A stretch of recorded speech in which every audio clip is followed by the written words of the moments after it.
Bonsoir et bienvenue à notre conseil pour le mois d'avril. Welcome to our council meeting for the month of April.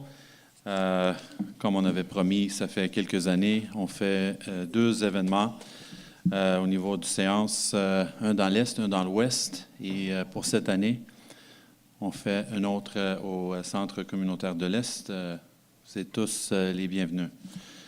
Maintenant, avant qu'on commence avec notre rubrique, on a M. Daniel Mailleux de l'SPVM avec son rapport du mois. Bonsoir, M. Mailleux. Bonsoir, monsieur, membre du conseil. Écoutez, le commandant est exploité ici ce soir. Peut-être que, pourtant, je lui ai dit que c'était ici, mais je vais mettre mes galons de commandant. Alors, je vais vous dire les statistiques pour le point de vue mars 2019 versus mars 2018. Alors, les accidents, on a eu 9 et 31 délits de fuite en mars 2018. Et cette année, pour la même période, 12 accidents et 6 délits de fuite, malgré les conditions, alors ça diminue. Pour les introductions par infraction, autant dans les commerces que les résidences, en 2018, on a eu 7 et cette année, 3. Les vols qualifiés, donc ça, c'est les vols avec violence, on a eu 1 chaque année sur les individus, sur des personnes. Et pour terminer, pour les véhicules moteurs, le vol de, dans et sur les véhicules, on a eu 18 en 2018 et 5 en 2019. Donc, encore là, on voit une baisse aussi au niveau des vols dans les véhicules.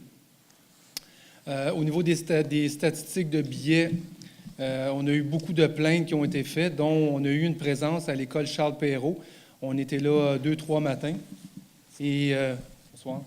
Et alors, on a donné des billets pour Charles-Perrault. On était présent aussi pour l'attention spéciale. Ça l'a bien été.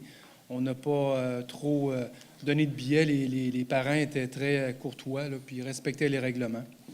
Et du côté prévention et relations avec la communauté, juste un petit point, on a rencontré dernièrement 100 aînés au centre culturel. C'était dans le cadre du mois de la fraude. Alors, les aînés ont été rencontrés, puis on a échangé avec eux sur vraiment des points qu'il y a dans le quartier depuis les dernières années. Et on a échangé avec eux, c'était très fructueux. Les aînés ont reparti de la rencontre très sécurisés, avec beaucoup de questions aussi. Alors, c'était des gens de 60 en montant. Et ça continue aussi avec les contacts au poste de police avec ces gens. Merci. Merci. Je veux juste... bonsoir, M. le commandant. Bonsoir, M. On va vous laisser juste faire la présentation, puis après, j'ai une intervention, une question pour M. Mailleux. Bonjour, comme M. Mailleux vous a fait un topo, la criminalité est toujours basse dans le secteur, puis on est en contrôle. Les plaintes de circulation aussi, ça va bien. Je sais qu'au dernier conseil, on a quelques citoyens qui en avaient. Entre autres, on nous avait parlé, là, Jacques Bizard, puis Pierre Font. Il y a des opérations qui ont été faites là, soit pour le virage là, interdit à gauche et à droite, pour aussi l'arrêt interdit. Je sais que les citoyens voudraient qu'on soit partout, qu'on a plusieurs plaintes. On invite, quand il y a des gens qui ont des nouvelles plaintes, de communiquer selon les heures d'ouverture au poste de quartier par téléphone. Puis nous, on peut faire un suivi avec l'adresse courriel. Et je sais que malheureusement, on ne peut pas être partout parce qu'en grosso modo, dans l'arrondissement, il y a environ une cinquantaine de plaintes en même temps. Donc, vous imaginez que je ne peux pas mettre un policier derrière chaque plainte, mais on y va à tour de rôle selon les priorités. Petite chose aussi, demain, puis je crois que vous êtes invités, on va avoir une journée de prévention qui est dirigée par le CIM pour les inondations et le SPVM avec nos agents socio-communautaires puis les agents du poste de quartier 3 et poste du quartier 1. On va participer avec ça, là, dans le but de faire de la prévention avec les gens. Là. Puis pour ce qui est, on reçoit, nous, en même temps que le CIM, les topos sur les niveaux d'eau. Puis présentement, là, même avec la pluie des derniers jours, là, on est en bas de environ, si on prend le débit d'eau de la rivière des Prairies, là, à peu près la moitié de ce que ça prend avant d'avoir des inondations mineures. Donc, ça peut rassurer les citoyens. Mais on suit ça, puis on a notre section pour les mesures d'urgence là, qui suit la situation de près là, avec la Sécurité civile de Montréal. Merci. Oui, effectivement, on est tous là avec vous demain pour faire la porte-à-porte comme on a fait l'année dernière et même après les inondations l'année avant. Je félicite les efforts de l'SPVM et le CIM parce que je sais que ce n'est pas évident, mais pour nous, c'est important pour rassurer, au moins sécuriser les gens et de dire qu'on fait le plus possible pour les aider. Et on va distribuer le dépliant de l'arrondissement aussi, l'accroche-porte, ainsi que l'information que vous avez de l'SPVM et le CIM. C'est un effort, un projet d'ensemble et je vous félicite à l'avance pour ça et je vous remercie sincèrement. Monsieur Maheu, vous avez soulevé le point de Charles Perrault et encore merci parce qu'on avait discuté ça le mois passé. On a envoyé une lettre à la communauté de l'école et les parents que je connais à cette école, ils sont très satisfaits. La seule différence qu'on voit, c'est pas au niveau de stationnement, au niveau de jeunes qui traversent la rue, etc., le stationnement de l'église. Le problème et l'enjeu qu'on a dans ce secteur, c'est vraiment que c'est une zone résidentielle, hyper résidentielle, et les gens qui quittent l'école, ils prennent soit Cartier, General Brock et les autres rues pour aller chercher soit Gouin, soit le train ou des sources par 17e. Encore, si vous êtes là plus souvent, je vous encourage de surveiller un peu la vitesse sur ces rues-là parce qu'avec la belle température, on a des jeunes qui marchent, on a des jeunes en vélo qui vont commencer bientôt. Et encore, cette année, je prévois de vitesse sur ces rues, comme j'ai dit, très, très, très résidentielles. Oui, on a un citoyen justement qui nous a mentionné ça. Puis on a une plainte ouverte qui est présentement là, 17e, exactement ce que vous nous avez annoncé, 17e General Brock, dans le bout de la rue Arnold, là, sur les rues. Présentement, dans les dernières journées, là, il y a des observations qui ont été faites, puis il y a des billets qui ont été émis. Là, la plainte est ouverte, là, puis on va être là présent là, sur les lieux. Merci. Merci beaucoup. Question de la part du Conseil? De la part de nos citoyens? Questions? Mr. Stitt. Go to the mic right there, please. Yeah, Commander, could you ask, well, I'm asking, can we get some patrols in front of Terry Fox School in the mornings and in the afternoons?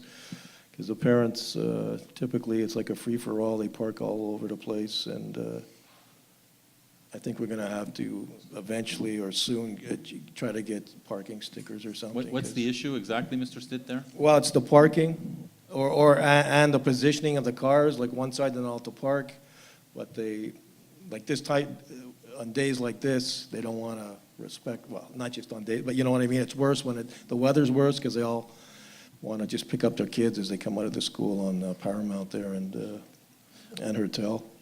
Okay, so we'll... You know, yeah, and at 3 o'clock, it's the same thing, or 3:30 actually, because the school gets out at 3:35, yeah. Thank you, Mr. Stitt. We have the hours of school with Danielle. We're going to check for it. We'll Morning starts 9:05, afternoon gets out at 3:35. Yeah, so 15, 20 minutes before is when Inevitably, we're going to have, as we do in all the schools, there's a period of time in the morning and the afternoon we have a lot more traffic, of course. It's to make sure that the folks are respecting the rules and the parking, and for that, I'm sure the SPVM can assist us with, but at the same time, Mr. Gignac could also look at it with his traffic committee, and we can look at that situation. Not only we do for the other schools, but if this proves to be a recurring issue, then Mr. Gignac can address this with his committee and see if there's any restrictions that we may want to put in place to, I guess, avoid some of the issues that you're living with there. Right. Yeah, that's a good idea. Thank you, Mr. Thanks. Stitt. Merci. Thank you. Thank you, sir. D'autres questions de la part de nos citoyens? Other questions from our citizens? No? Merci beaucoup, Monsieur le Merci. Commandant. Bonne soirée. Monsieur Maheu, bonne soirée. Avant que je commence avec ma rubrique pour ce mois-ci, je passe la parole à Madame Talbot. Oui, bonsoir. Bonsoir à toutes et toutes. Merci, Monsieur le maire. Merci au conseil, au service de me laisser prendre la parole. Nous avons eu un décès dans notre arrondissement, Monsieur Laurent Wilson. Monsieur Laurent Wilson a été le premier directeur des finances de la ville de Pierrefonds en 1958. Il a tenu ce poste pas pendant de nombreuses années, après quoi il est allé travailler à la carrière Meloche. Ensuite, il est devenu agent d'immeuble. Et les informations que je vous fais connaître me viennent de Jean-Charles Legault, un personnage très coloré de notre arrondissement que nous avons honoré il y a quelque temps ici, je crois, il y a 1 an ou 2. Et malheureusement, on n'a pas connu le décès avant, mais comme ça a été le premier entre 58 et 62 à s'occuper des finances, eh bien, je pense qu'on lui doit un petit moment de recueillement. Je vais dire quelques mots en anglais, si vous me permettez.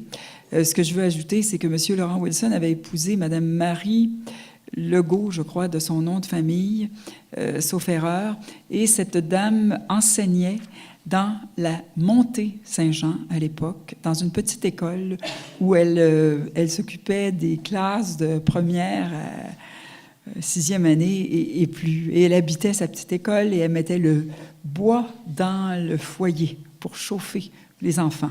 Alors, je pense que ce sont des citoyens qui ont honoré, qui ont bâti notre beau Pierrefonds Roxborough. Alors, on leur doit un petit moment de recueillement. Les petits mots, le mot en anglais que je dirais, I want to tell you that M. Laurent Wilson, who was the finance manager of the Pierrefonds city at the time Sainte-Geneviève, it was called Sainte-Geneviève de Pierrefonds, but afterwards, in 58 or so, it became Pierrefonds, ville de Pierrefonds, city of Pierrefonds. Afterwards, you know, in 2001, I'm sorry, when it was merged, it was different. It was a different story. But Monsieur Laurent Wilson was a citizen of Rue Coursol. His house was demolished some years ago, and it was a bigger home that was there. He was taking a lot of care of his home. I remember him in the floods of 2008, if I can, my recollection is good. He was there and taking care of his home, taking care of his neighbors. He was a very good citizen. His wife was always working with him. She was involved into the community. And what I want to say, it's not of Laurent Wilson, but his wife was a teacher in La Montée Saint-Jean. And she was a teacher living in the school, and was putting wood in the fire in the stove for her pupils. And she was not only teaching 1 degree, she was teaching from first grade to 6th grade or so. So they were both of them had children. They were citizens of Pierrefonds that built our place. And if I can ask you just a minute of silence to honor him. Thank you.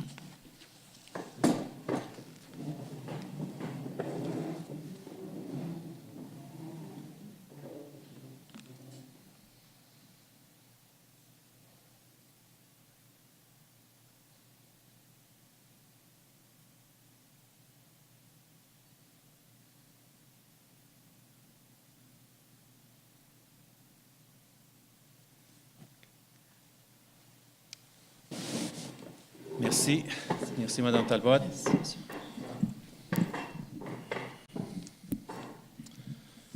J'ai quelques items pour vous ce soir. Je sais que j'ai dit plusieurs fois qu'on essaye avec les agences de tenir une soirée d'information sur notre territoire de Pierrefonds, Roxborough, pour vous informer de la situation du REM. Ça fait quand même longtemps, ça fait à peu près, je peux dire plus qu'1 an, mais ça fait à peu près 1 an, vraiment, qu'on travaille très fort. C'est sûr que le dossier est vivant, ça évolue.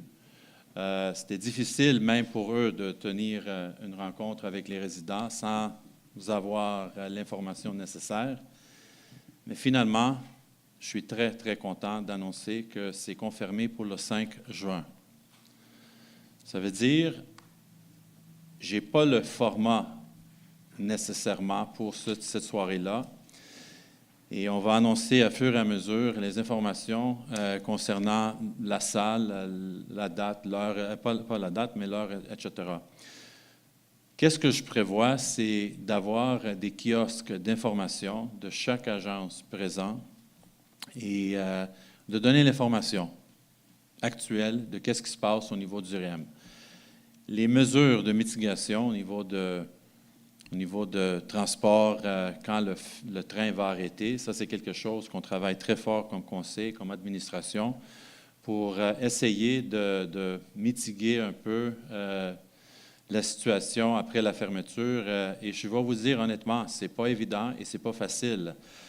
Parce que sur papier, semble être correct, sauf que in real life, we don't think that it will be enough to encourage people to take public transit instead of the train. And so on June the 5th, we will have a meeting here, a public meeting in one of our halls. We'll invite the public. It'll be in our website, and we'll do some publicity on social media to announce it.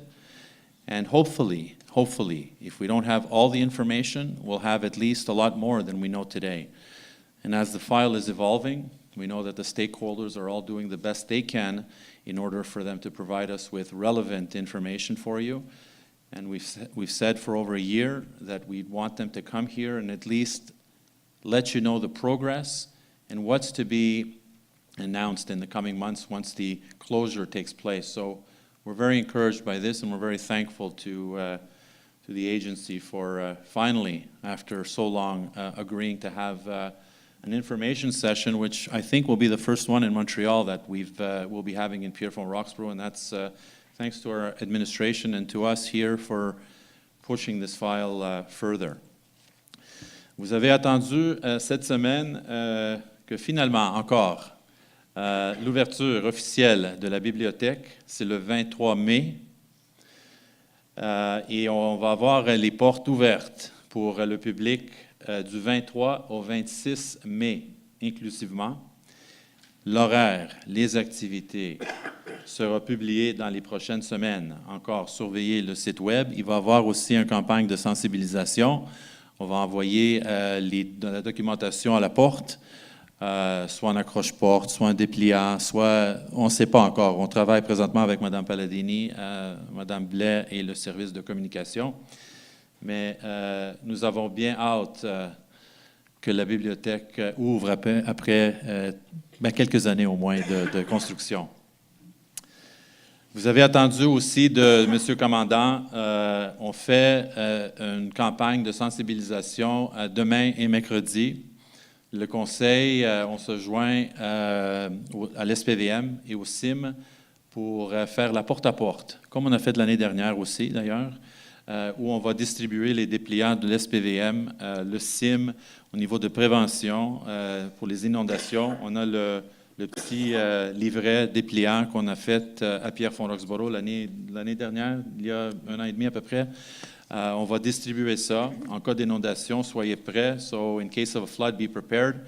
These are all preventative, proactive measures that we have designed to reach out to our larger community, especially the ones that are in the affected flood zones, and to at least try to create some sense of security for them. I've said many times that we can never eliminate any threat of flooding, but certainly with what we know already and the actions that we've taken in the last 2 years, we can certainly limit any potential damage that could come from a flood of this magnitude again. So we've learned a lot from the floods of 2 years ago, and last year was a clear indication of the preventative measures that we put in place. Thankfully, we didn't have to use them, but it doesn't mean that we stop there. It means that we have to continue, and this is why tomorrow and Wednesday, among other days, because we plan to do this again, we're joining the forces to be able to at least create some sense of stability and security for our residents. On avait annoncé aussi hier, ou avant-hier, je pense aujourd'hui, non, je pense que c'est aujourd'hui qu'on a annoncé sur le site web pour les abris hivernaux, les tempos. On prolonge parce que habituellement on demande à la population d'enlever les tempos pour le 15 avril. Pour ceux et celles qui sont capables, parfait, mais comme on a fait, je pense, l'année dernière, on a prolongé jusqu'au 30 avril. Puis déjà, sur les médias sociaux, j'ai eu des commentaires que les gens ils disent que c'est pas acceptable, ils sont laids, etc. Mais écoutez, là, même si moi, je les aime pas, c'est pas parce que je les aime pas que les gens sont capables de les enlever avec la glace qu'on a eue cette année. Et comme administration, on pense, j'espère, toujours aux citoyens. On a décidé de prolonger la date limite pour les enlever pour le 30 avril. Mais après ça, il va y avoir, je ne veux pas dire les contraventions encore, mais on a des règlements à respecter par la suite.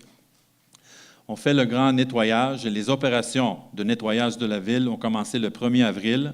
Au-delà des efforts effectués par l'administration et nos services, les citoyens sont invités à faire leur part en participant à la corvée de nettoyage qui se tiendra début mai. Et vous pouvez vous inscrire ou inscrire un groupe sur le site de la Ville de Montréal pour faire une beauté à votre rue, votre quartier et sur les berges de notre communauté. Je sais que l'écoquartier travaille très, très fort. On a, monsieur, dans la salle, on a des responsables de l'écoquartier avec nous. Oui, monsieur Desiel et monsieur Akkad dans la salle. Bienvenue. Ils font ça chaque année. Ils coordonnent les événements qu'on fait, puis on les annonce sur le site de l'arrondissement aussi. Et je vous encourage, si vous avez un endroit à nettoyer, avec vos voisins, une rue, un parc spécifique, de communiquer l'information à l'écoquartier et de s'inscrire sur le site de la Ville de Montréal. Et on fait un événement, dans le fond, avec ces activités-là. Ça crée un sens d'appartenance entre voisins. Et je vous encourage de participer en grand nombre. On avait annoncé ça, je crois, le mois passé, ou sur les médias sociaux, à compter d'aujourd'hui. Il vous est possible de renouveler vos permis animaliers en ligne. Et vous n'avez qu'à ouvrir un compte citoyen à travers duquel vous pourrez utiliser les applications en ligne qui sont disponibles présentement et qui se développent dans les prochains mois. Ça, c'est quelque chose parce qu'on a entendu les résidents qui disaient que c'était difficile, la date limite, malheureusement, les gens travaillaient, ils ne pouvaient pas venir à l'hôtel de ville, les jours d'ouverture, etc. Et là, on a pensé à ça. Maintenant, vous pouvez renouveler ou s'inscrire en ligne maintenant. Et les informations se trouvent, Mme Palladini, n'est-ce pas, sur le site Web déjà, à partir d'aujourd'hui. C'est la même application. C'est l'application, c'est ça, que nous avons de la Ville de Montréal. Vous pouvez juste aller, malheureusement, downloader, je ne sais pas, télécharger, pardon, l'application sur le téléphone. On l'utilise déjà pour d'autres choses. Maintenant, vous allez avoir l'opportunité pour avoir le permis d'animalier. Les Jeux de Montréal, on est très fiers. On a chaque année à peu près 5 000 jeunes qui participent de 6 à 12 ans à Montréal. C'était la semaine dernière, ça terminait hier. On avait 200 athlètes de Pierrefonds-Roxboro entre 6 et 12 ans. Imaginez, les futurs Olympiens. Je vous dis parce que les Jeux de Montréal, c'est la porte d'entrée vraiment pour les jeunes athlètes. Ils continuent d'ailleurs souvent dans les Jeux de Québec, provincial, national, après ça, même les Olympiques. Et on est très fiers de nos jeunes. On a eu 13 disciplines, puis on a gagné 29 médailles, c'est ça? Oui, puis majoritairement en judo. En judo. On a un club de judo très fort à Pierrefonds-Roxboro. C'est pas parce que je suis grec d'origine et le judo a commencé en Grèce, mais je dis ça comme une blague aux jeunes, puis ben oui, c'est ça. Mais c'est juste pour féliciter. On fait des blagues, mais vraiment, les Jeux de Montréal, c'est la porte d'entrée et c'est grâce aux parents, bien sûr les parents, mais les entraîneurs, les bénévoles, les équipes, les délégations qui font un travail extraordinaire et les organisateurs des Jeux de Montréal à Montréal aussi, je les félicite sincèrement. Et encore, on vous encourage d'aller sur le site et voir les activités culturelles que nous avons à l'arrondissement. D'ailleurs, ce soir, on passe une sommaire, une résolution pour créer un plan d'action au niveau de la culture à Pierrefonds-Roxboro. Mais déjà, même sans plan d'action, Madame Gervais, vous faites un travail colossal, vraiment à Pierrefonds-Roxboro au niveau de culture, et je vous félicite avec l'équipe. Maintenant, avant qu'on termine avec la rubrique, j'ai Madame Louise Leroux avec quelques mots à dire. Oui, merci, Monsieur le maire. Donc, c'est la semaine des bénévoles cette semaine, du 7 au 13 avril. Donc, j'invite tous les citoyens de l'arrondissement de Pierrefonds-Roxboro à entrer en contact avec le Centre d'action bénévole de l'Ouest de l'île afin de voir l'éventail des possibilités d'implication bénévole durant cette semaine, mais pour toute l'année entière. So I invite all citizens of Pierrefonds-Roxboro to contact the Center of Action bénévole de l'Ouest de l'île to see the range of volunteer opportunities available for this volunteer week from April 7th to the 13th, but it's for the all year long. So, s'il vous plaît, écoutez, il y a beaucoup d'endroits, il y a beaucoup d'opportunités. Il y a les écoles, les hôpitaux, il y a les centres pour personnes âgées, les organismes communautaires. So the needs are there. So if you want, you can go and give your name, go knock on the doors of the schools, of the hospitals, or center for people who are in need. So please, if you have an hour to give, or more, go ahead. Thank you. Madame Leroux, Monsieur Langevin. Allez bénévoler. En gros, je voulais faire un petit suivi sur notre projet de skatepark. Le skatepark, un dossier qui m'allume, qui m'anime et qui me donne le goût de rouler. Dans le fond, le skatepark est rendu à l'étape où est-ce qu'on a fait des consultations, on a sollicité la participation de jeunes, soit skaters, soit BMX, soit roulis-roulants, soit des inline skaters, pour, dans le fond, avoir leurs recommandations sur quel type de skatepark ils voulaient avoir. Voulaient-ils avoir un skatepark plus vert, plus 45, plus street? Bref, c'est eux les experts. Fait qu'on avait besoin de les inclure dans notre démarche. Puis là, dans le fond, c'est vraiment un suivi.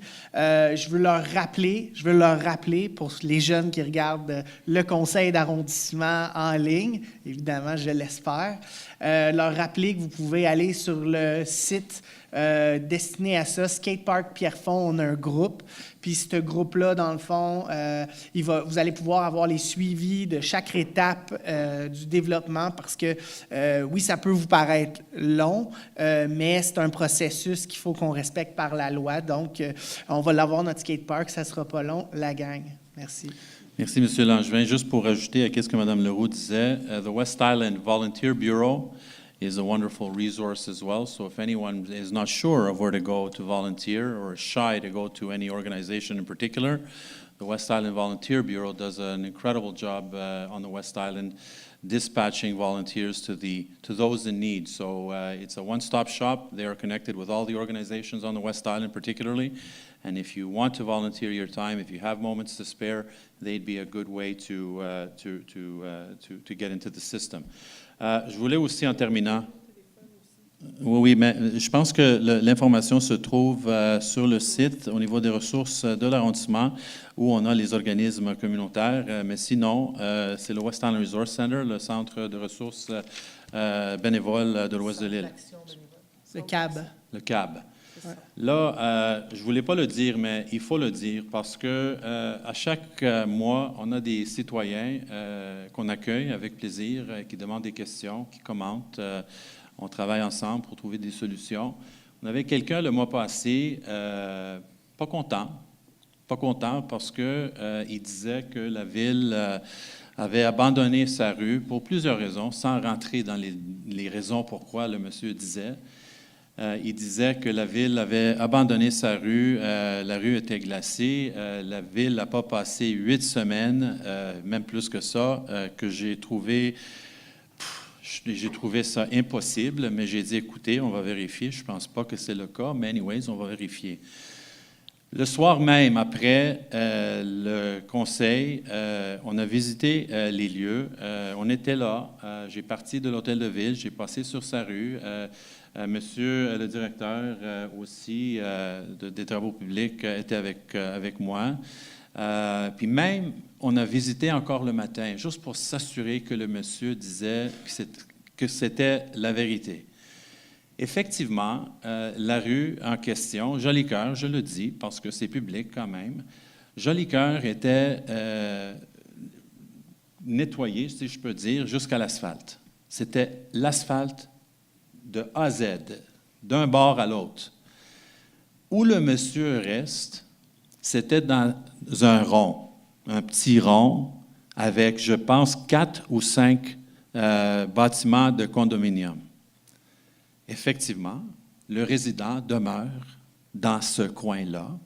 Et 7 rues, le rond, appartiennent au condo. C'était même pas la ville. Et la raison pourquoi, et c'est pour ça qu'on a retourné le lendemain, pour s'assurer avec la lumière, avec le soleil puis tout ça, parce que la nuit, c'est pas évident, on a remarqué qu'il y avait des poteaux pour les déneigeurs à l'entrée, les 2 entrées de cette rue-là. Ça veut dire que cette rue-là, cette partie de rue-là, c'est une rue privée, déblayée par les contracteurs, et c'est le contracteur qui n'a pas fait son travail parce qu'on a constaté avec M. Baudouin qu'effectivement, c'était en mauvais état, mais ce n'était pas la ville. Mais on voulait s'assurer, et la seule raison que je soulève ce point-là, c'est juste pour vous dire, à chaque fois qu'on a quelqu'un qui nous demande quelque chose, qui se plaint même, parce que c'est le droit de quelqu'un de venir ici dire qu'est-ce qu'il a à dire. On fait une vérification. Et dans ce cas spécifique, on a fait une vérification et effectivement, ce n'était même pas la rue de la ville. Sur ça, je termine avec ma rubrique, Madame Corbeil.